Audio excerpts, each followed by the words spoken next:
Hello दोस्तों, जय श्री कृष्णा, राधे राधे। कैसे हो आप लोग। मैं आप लोगों के लिए आज एक कहानी लेके आई हूँ। आप लोग कमेंट करके बताना कैसी है। एक परिवार में 4 बहुएं थी। तो 4 बहुएं थी तो एक ससुर ने एक पहले बहू को बुलाया और कहा, बड़े बहू को बुलाया और 5 गेहूं के दाने दिए और उसको बोला अपने पास रखो।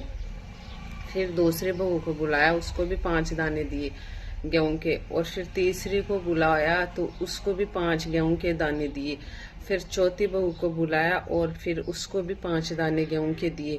और फिर ससुर जी कहीं तीर्थ यात्रा पे चले गए तो बहुत साल 3-4 साल बाद में लौटे घर पे। फिर वापस आए तो उन्होंने पूछा, बड़ी बहू को बुलाया आने के बाद, तो कहा, बहू वो 5 दाने मैंने आपको दिए थे वो कहाँ है। तो बहू ने बोला, मैंने कूड़ेदान में फेंक दिए पिताजी।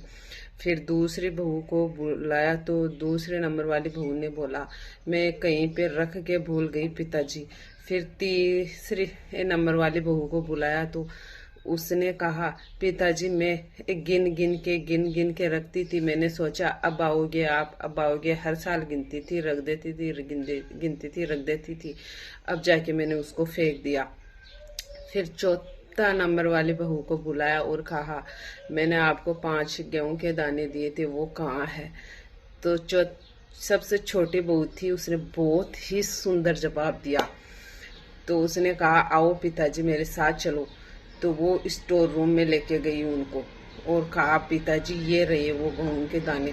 तो पिताजी सोचने लगे, वो और बहुएं सोचने लगी और बहुएं सोचने लगी इनमें से कौन से है वो 5 दाने, ये वो कैसे पहचानेगी।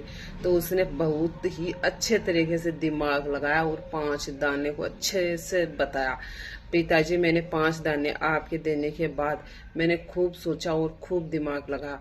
फिर मैं मिट्टी के पास बैठी थी और वहां पे बैठे बैठे मैंने वहां पे रख दिए वो दाने और वहां पे वो एक निकल आया। 2-3 दिन के बाद वो निकल आए। तो मैंने फिर उनमें पानी डालना शुरू कर दिया और जैसे ही वो बड़े हुए तो एक बीज में कम से कम 20 या 25 दाने निकले।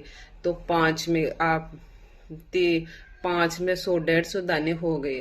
तो फिर मैंने फिर से फसल हुई तो उसको फिर से बुआई जोत पे कर दी। ऐसे कर करके पिताजी मैंने 5 दानों के 500 बोरियां कर ली है और मैंने ये संभाल के रखी है। और आपकी ये रही 5 दानों की 500 बोरियां पिताजी। तो पिताजी ने पिताजी उस बहू से इतने खुश हुए और अपनी हर चीज तिजोरी उस बहू के हवाले कर दी, अपनी शान बान सब कुछ, क्योंकि उसका घर संभालने लायक वही थी।